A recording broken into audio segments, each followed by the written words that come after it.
Hello, in this unit we will be covering intervention support for students who are struggling with learning at school by discussing response to intervention. Early intervention for struggling learners. This is one of a three-part unit related to supporting struggling learners in the classroom. Students who experience learning problems at school experience these problems for several reasons, including gaps in school attendance, a lack of appropriate materials, poor instruction, or having skill deficits, to name a few. Families and educators who suspect a child may be struggling due to having a learning disability should follow specific legal guidelines, timelines, and procedures. Information regarding this formal process is provided in other units. However, if a student is experiencing problems with learning, it is important to provide assistance and support immediately and first consider other sources for the learning problem before a disability is suspected. This unit provides information regarding what educators and families can do when a child is experiencing difficulty with learning in the classroom. School professionals and families have methods to support struggling learners in order to prevent these students from falling further behind and assist their teachers to support them in the classroom. Specifically, Response to Intervention and Instruction, or RTI 2, is a framework for providing immediate support to struggling learners. RTI 2 is not a specific intervention program or single strategy. However, it is a framework or approach involving general education classroom instruction, assessment, early intervention, and problem solving. Another important concept to know, and very often mentioned along with RTI 2, is multi-tiered systems of support, or MTSS. MTSS is more comprehensive than RTI 2. In addition to the RTI 2 framework of assessment and intervention outlined earlier, MTSS considers entire systems of support, training, resources, and ongoing school initiatives. Now we're going to briefly review what happens in each tier of the RTI 2 pyramid and what teachers and families can do to support struggling students. When a teacher or parent believes that a student is struggling in the classroom, there are several steps the teacher and parent can request. The following steps would fall within the first or bottom tier of an RTI 2 model. These activities involve, number 1, designing and implementing effective instruction for all students. Number 2, monitoring student progress. Number 3, providing instructional assistance. Number 4, providing general accommodations. Number 5, conducting informal observations. And number 6, engaging in purposeful homeschool collaboration. Designing and implementing effective instruction for all students. Tier 1 instruction should provide effective, evidence-based instruction for all students.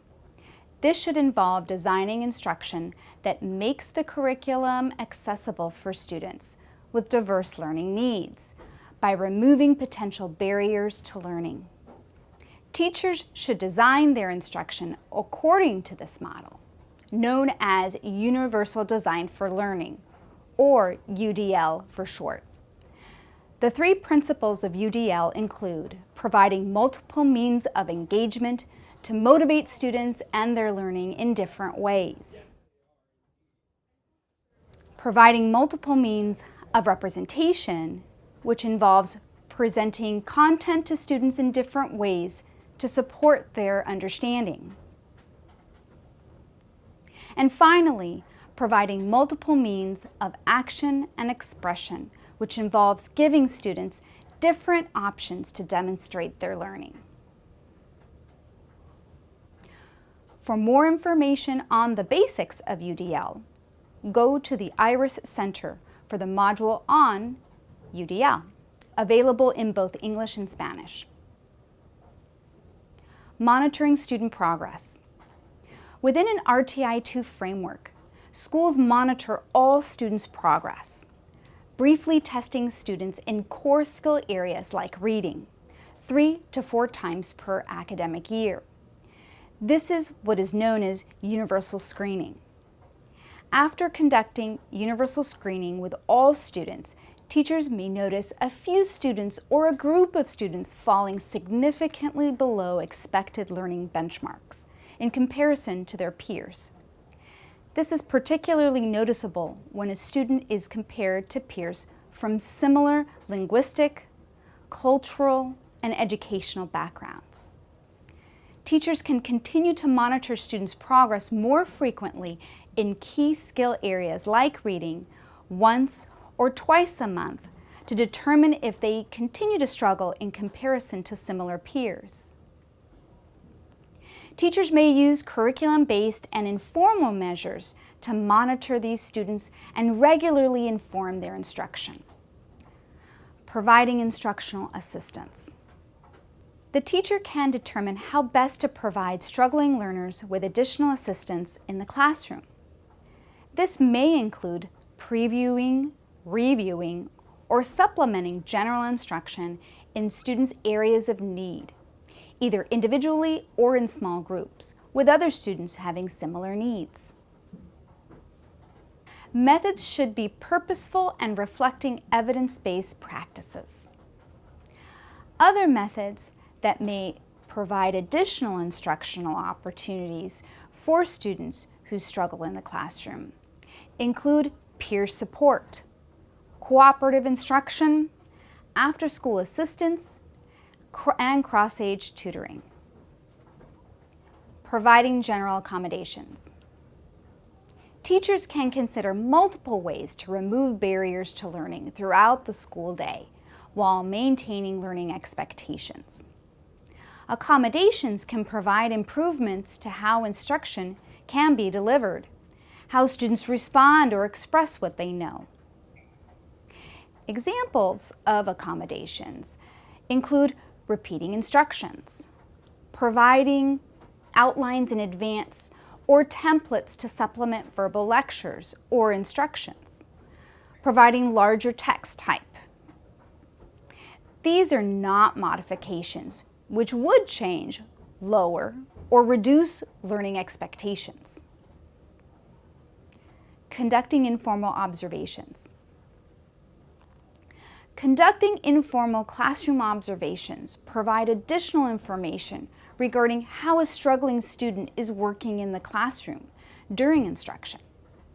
These observations can be conducted by the general education teacher, a teacher partner, or coach to document student performance or behavior over time.